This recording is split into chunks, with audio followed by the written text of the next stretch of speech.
In early 1930, the Indian National Congress formally declared Purna Swaraj, or complete independence, following the resolution passed at the Lahore session. It was a clear goal, but the leaders lacked a way to achieve it. Declaring independence was a legal statement. Actually possessing the leverage to dismantle British rule required a level of mass participation they didn't yet have. Looking at this map of the 1930s, the demographic challenge is clear. India was deeply divided by wealth, caste, and geography. Urban political elites rarely shared the same immediate concerns as rural peasants or tribal communities, making a unified rebellion difficult to coordinate. To challenge the British, the movement needed more than a constitutional argument. It needed a specific issue that affected every person in every region, regardless of their status. Mahatma Gandhi chose to focus the resistance on salt, a decision that many political colleagues initially found baffling. As this flowchart shows, the British government maintained a total monopoly on salt. They controlled every stage of production and sale, ensuring they could collect a tax on every ounce consumed in the country. Salt is a biological necessity. By taxing it, the British were effectively placing a financial penalty on human survival, a policy that hit the poorest families the hardest. Gandhi sent a letter to the British viceroy, notifying him that he would lead a march to harvest salt from the sea, a specific act of defiance that would signal the start of a broad campaign of non-cooperation. Salt turned the abstract desire for freedom into a tangible issue. It was a strategic choice because it made British rule feel like a personal, daily burden for every citizen. The campaign began here at the Sabarmati ashram.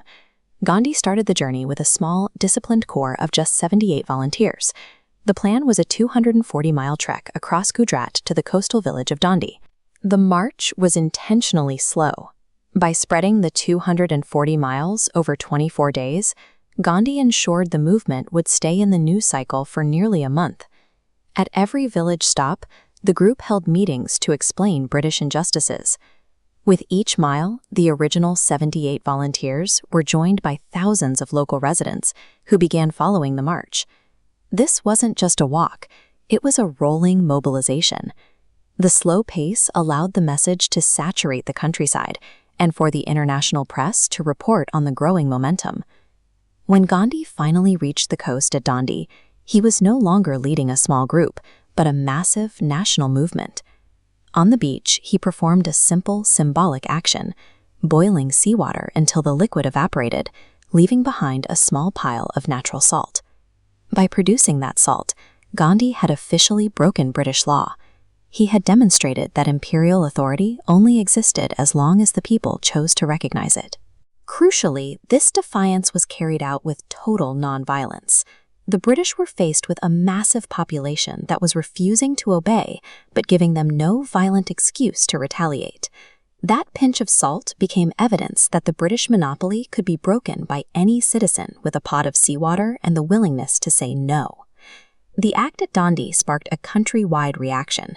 Millions began manufacturing their own salt, refusing to pay taxes and ignoring British regulations. The movement reached people Congress previously struggled to engage.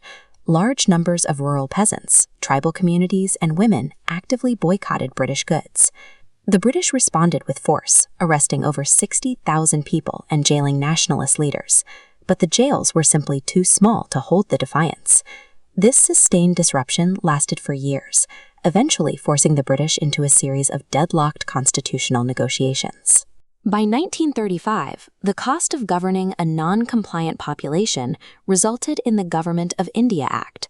This act introduced provincial autonomy, shifting a significant portion of local governance into the hands of elected Indian representatives for the first time.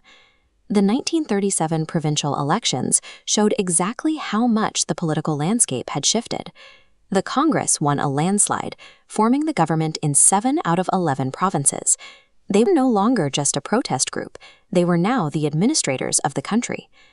When World War II broke out in 1939, the British Empire faced a global crisis. They desperately needed Indian resources to fight the Axis powers. Indian leaders set a condition. They would support the war effort against fascism, but only if Britain guaranteed India's full independence once the conflict ended.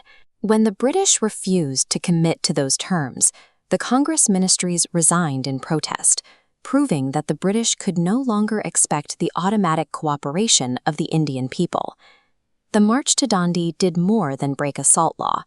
It demonstrated that when a population refuses to recognize the legitimacy of a monopoly, the empire that maintains it loses its power to govern. Gandhi's choice of salt had given the movement the mass leverage required to finally dictate the terms of its own independence.